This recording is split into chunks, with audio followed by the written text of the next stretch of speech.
They're closed. There's no club cups today.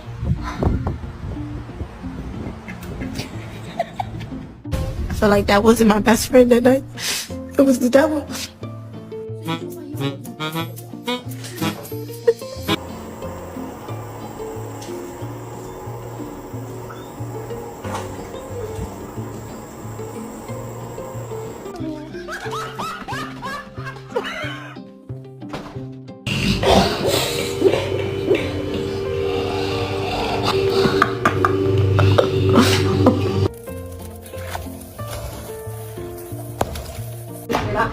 Courtney says you asked her for a three-way. I don't blame you. Come on.